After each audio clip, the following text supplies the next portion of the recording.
Most new player guides for Mount & Blade 2 Bannerlord are simply out of date. I know this because I recently spent hours watching them all while learning the game for myself. So, this is a no-nonsense, up-to-date guide of everything I learned along the way to help you go from a total beginner right up to owning your first fiefdom, pushing through the frustrating parts so you can get straight to the good bit and beyond. Let's get into it. If this is your first playthrough, then my advice on character setup is to not waste much time on it. There is an overwhelming amount of choice, most of which won't make any sense right now. So rather than agonizing over whether you're making the right choice, just pick something cool and get into the game. If you enjoy your playthrough, then there's plenty of chance for you to play around with the character setup in future. You've got a lot of mistakes to make and a bunch of things to learn, so just give your character some good one-handed combat abilities and maybe something to do with trade, and just crack on. Trust me on this. The first thing with combat is to not skip the tutorial. You need some experience in using all of the weapons, because later I'm going to get you to take part in tournaments, where you don't get to choose which weapons you use, so make the most of having access to them all in the tutorial to get ahead of the curve. When you get into the game, I highly recommend using a one-handed weapon with a shield, because without a shield, you will feel like a sitting duck. Now that you're actually in the game, what do? You have a lot of choices, and it's easy to make bad decisions that make your life difficult at this stage. But having learned the hard way, this is what I recommend. Your priorities are money and food. You need a steady income of both to keep your soldiers with you. Go to a town and recruit infantry. 10 or so will be enough for the time being. Now you need to take on looters. If you don't see any looters, just move around, and you'll see them in no time. The number above them indicates how many looters there are. Take on low numbers at first, then increase the number over time. Don't skip battles. Get stuck into every single one and ride them down. Defeating looters will provide you with money, loot you can sell, sometimes better equipment for yourself, and sometimes prisoners you can ransom at a tavern. Rinse repeat for a while, then once you're comfortable with looters, you should be able to level up your troops and get a few more. 20 is a good number. Then work your way up from looters to groups of raiders, such as mountain raiders. These are tough, so you'll want to avoid them at first, but it's worth getting to them as soon as you can, as the money and loot is way better. After that, work your way up to raider camps, and by the time you can take on looters, raiders, and raider camps, you won't have to worry about money or food anymore. However, it's probably best to avoid deserters for a while, as they can be seriously tough.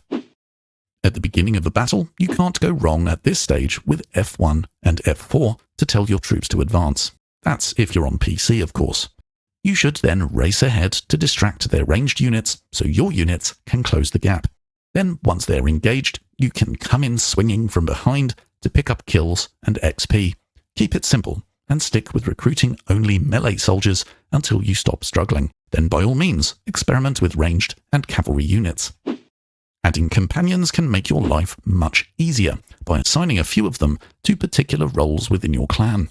This can reduce your costs, increase your campaign map view distance, and increase your health regeneration. All good stuff. To find a companion, it's best to head into a town and a tavern.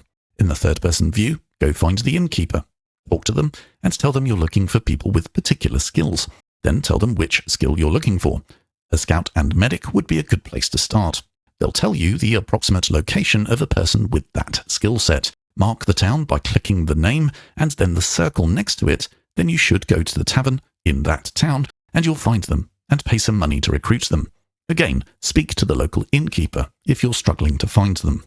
Once recruited, you'll need to allocate them to the specific role in your clan. To do that, go to Clan, Parties, then on the right, you'll see Roles and Assignees. Click on the assignee, and you'll see the option to select your new companion, which will make your life easier.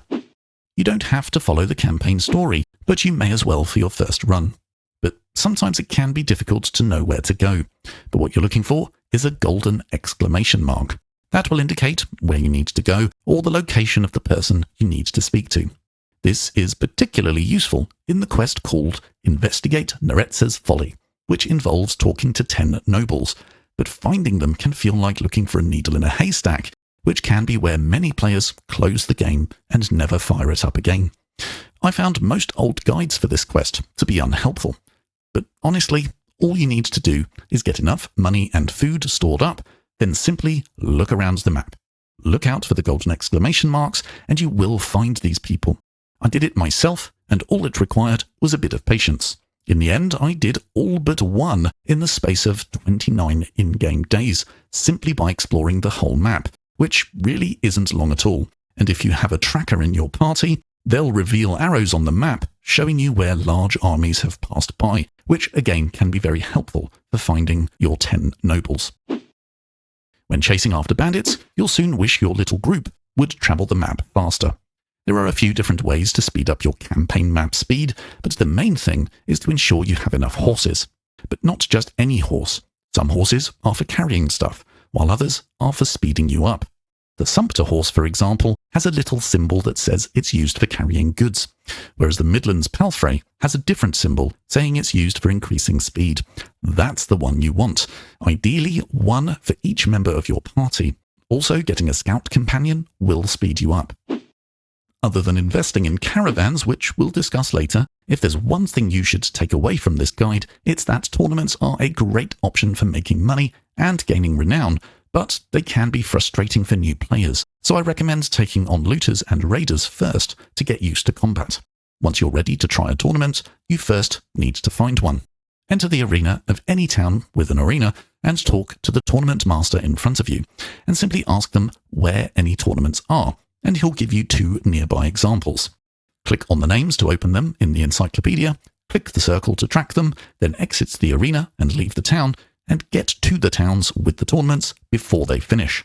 You'll know a town has an active tournament because you'll see they have a little gold helmet next to their name. And when you enter the arena, you'll see you can enter the tournament.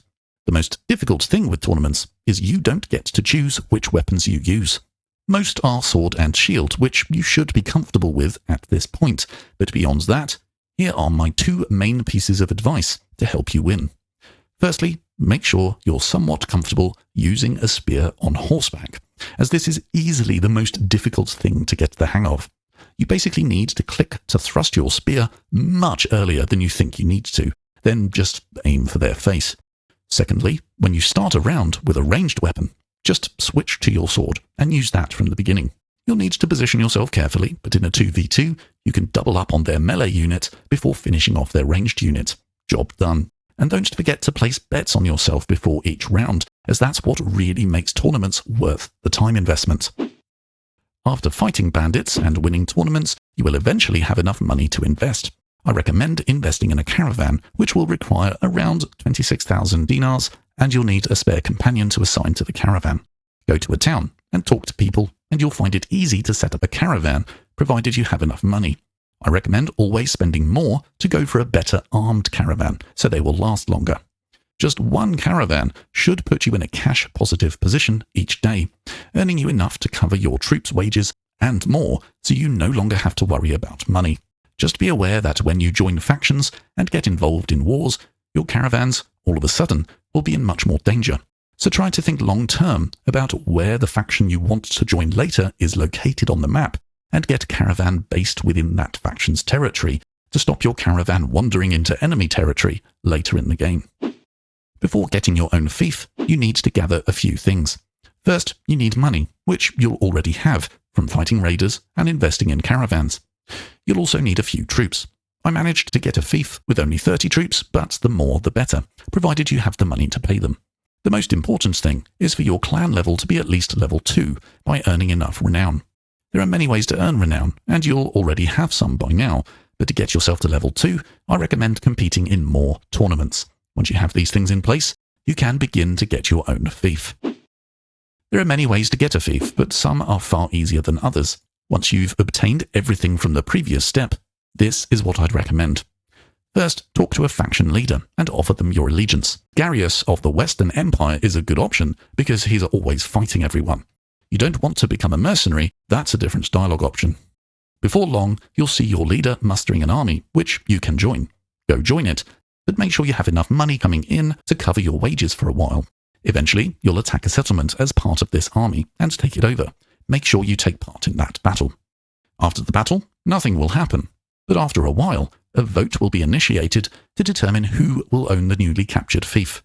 Obviously, vote for yourself, and chances are you'll get the fief.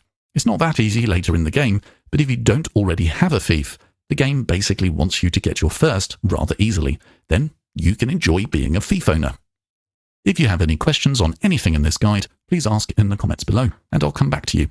If you have any tips of your own, please let us all know, as the objective here is to help new players get into the game by taking away initial frustrations. If you found this video useful, please give us a like to help the video find other players in the same position as you.